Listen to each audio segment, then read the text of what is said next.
I'm almost 75. I've been in the woods all my life. I grew up on the east end of Lewis County. My name is Rod Meade. And my dad was in the logging industry. He cut a tree one time that was 14 feet, which is half again as big as that one. Graduated from high school up towards White Pass. And then I went to college to be a school teacher. Decided I didn't like that. So I went on and be a forester. And I graduated in 1970 with a little bit of stint in the military when Vietnam was going on. And then finished up. I was doing contract logging and working in the woods with Weyerhaeuser and others until 1970, just to get myself through school. And then I went to work for Weyerhaeuser in Raymond, Washington. And my office was in Raymond and Aberdeen. And I worked there 3 years as an operational forester. And the whole job is, once the logging is done, then we'd do the site prep, which is preparing it for the trees to come. And then we would plant the trees, and then as they grow up, you do pre-commercial thinning, fertilizer, and so forth. And then a Weyerhaeuser, now they log them about every 40 to 50 years. And I worked there until 73. I went back to logging and road construction in PL.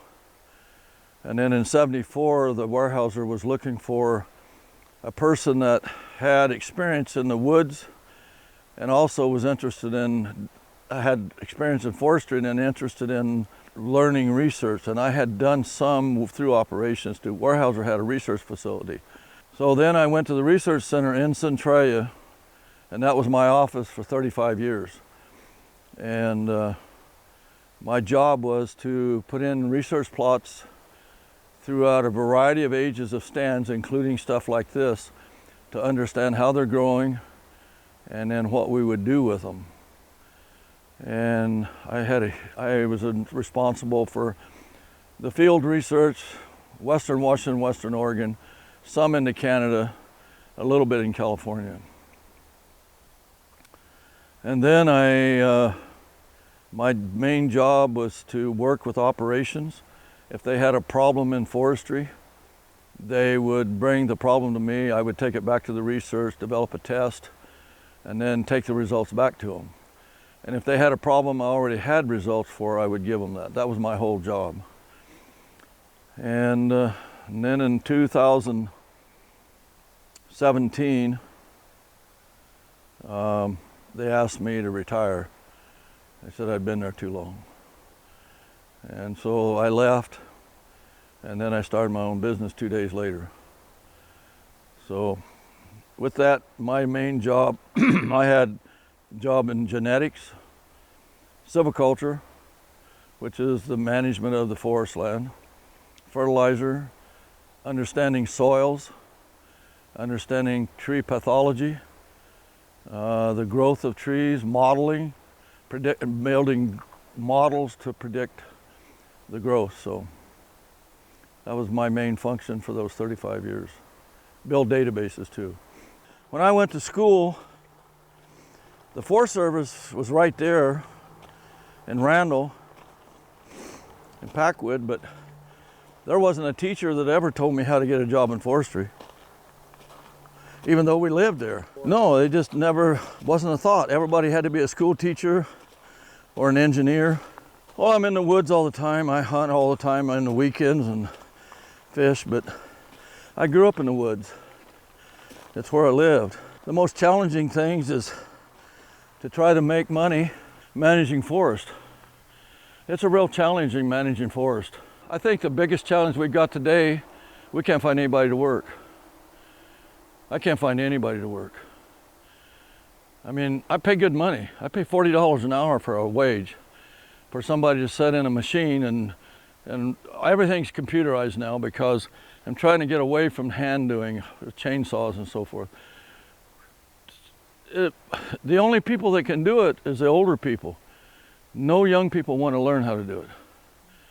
I happen to have a 21-year-old guy. He's a really, really good. he produces through that machine. It's a head that grabs a hold of the tree, takes all the limbs off and bucks it, and it's all computerized and records all that, and then it's loaded onto a truck and sent out. He gets about 8 loads a day is his average. You don't have to have a college degree to be a forester, to be a logger, but it helps. Get an education so you understand everything. The primary thing is to understand finances. And then you need to know how a tree grows. You have to understand all the regulations. There's more regulations. I spend most of my time taking care of the regulations. You need to understand the rules of cutting a stand down. Let's just say we followed this road and cut this stand down over here, and then you come back and plant it. You can't cut this side for 3 years at least. They won't let you. You go to school, get your basics out of the way, and go to a good production school. If you want to be in production forestry and not environmental forestry, the production forestries are the ones around here is Oregon State University and the University of Idaho. Those are the two main colleges that will give you production type forestry so you understand how to grow stands. And if you want an environmental type degree where it's talking about all the habitat and so forth, it would, University of Washington is probably the best place to go. There's a lot of other colleges around, but for local area, that would be the best. So I don't know if I've convinced you to go to work in forestry, but I'm here to tell you that it's not a picnic.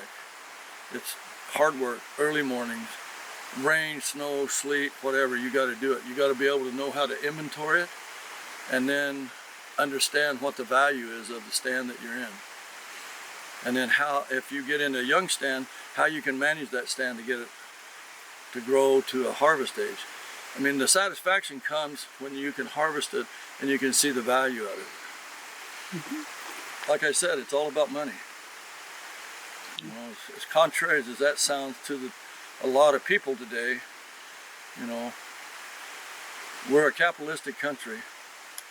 And when you're a capitalist, you own land so that you're not growing trees just because you like growing trees. There's a few people like that. They got a lot of money. But if you're in it for the business, you're trying to grow trees to make money.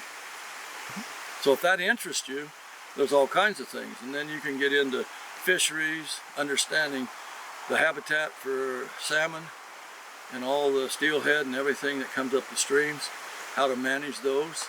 There's careers of that. There's careers in understanding the soils, because the trees are growing on a piece of ground. Understanding the productivity of the ground is essential for knowing what you're going to get out of the other end. Because not all trees grow the same.